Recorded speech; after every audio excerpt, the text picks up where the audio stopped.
Prudent people accept God's blessings and live according to the blessings project that's found in Scripture.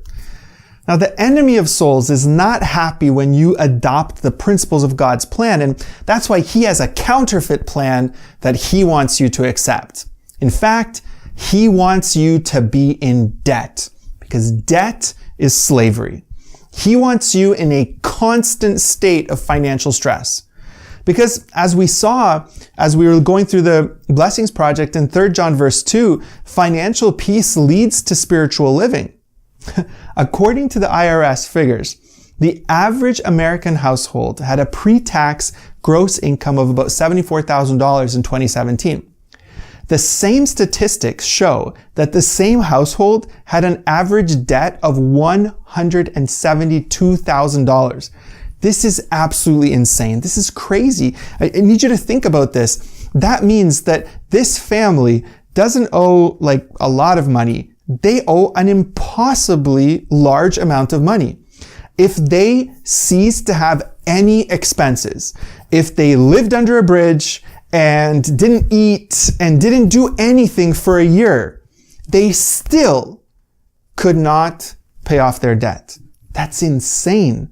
The devil has arranged a system where the vast majority of the population is in debt. This is not God's plan.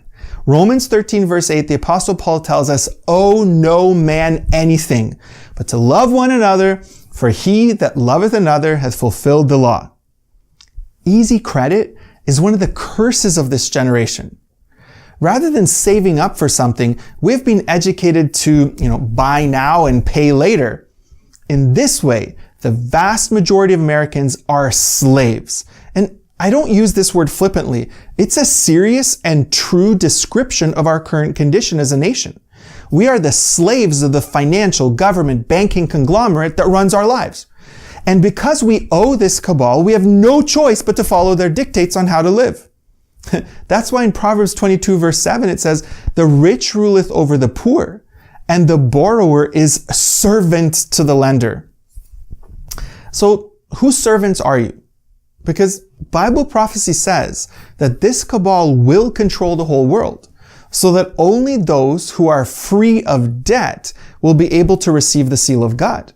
In Revelation chapter 13 verse 7, it says that no man might buy or sell save he that had the mark or the name of the beast or the number of his name.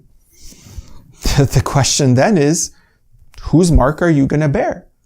Based on what we read in Proverbs 22, the Lord counts you as a slave, a servant, a follower of the one to whom you have accepted to be in debt.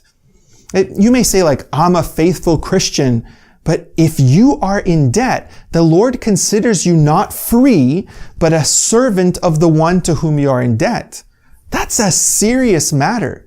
If you have any unsecured debt, you should be living as meagerly as possible until that is paid off. The partial exception to the rule of absolutely no debt would be debt secured to real property that retains its value. This would include something like the purchase of a home, provided you had at least 20% to put down on the purchase to ensure that you had some equity in case of an inability to repay the loan. And even then, you would do all you could to pay it off as soon as you possibly could. Cars, though, would not count in this category. They lose their value as soon as they're purchased. If all you can afford is an old, $2,000 car off the used car lot so that you can get to work, then that is what you get.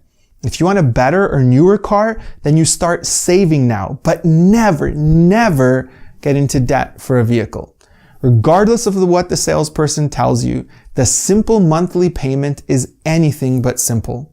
Most cars, with just the regular maintenance, have lives far beyond what most Americans give them. I've traveled extensively around the world, and I'm always surprised to see that cars given up in America are still powering economies in other countries. When it comes to cars, as with many other items that you tell yourself you need, the old adage is very true. Use it up, wear it out, make it do, or do without. That's the fact. Now, the thing is, though, the fastest growing sector of debt in the United States is college debt. We told a generation that they had to go to college. Just go to college. You need to go to college. It doesn't matter what you study, but you got to go to college. But it does matter what you study. People are graduating from colleges with over $200,000 in debt and a diploma in a subject that, even if they could find employment in the field, will pay so little that they can never get out of debt. Think about this for a moment. They're starting their life post-college with a debt that they will never be able to repay. We've created a generation of slaves to the financial institutions that own their debt. As difficult as it is, many parents will need to say that they will not help their children with college unless the degree is in a field where upon completion they will be employed in a way that they can pay back their college loans. You should remain firm and say you cannot help them. Too many people are entering into fields where even if they work all their life, they will not make enough to pay off the education to get into that field. Only take on college debt if you can be sure that it is an investment and not an expense. The issue of debt is serious. If you cannot repay a debt that you entered into, the blessings of God cannot be given to you. In fact, according to Psalm 37 verse 21, such a person is counted among the wicked. The verse says, "The wicked borroweth and payeth not again." The concept of debt is important for you. And you also need to understand that according to Proverbs 27:13, you should never co-sign for the debt of another person.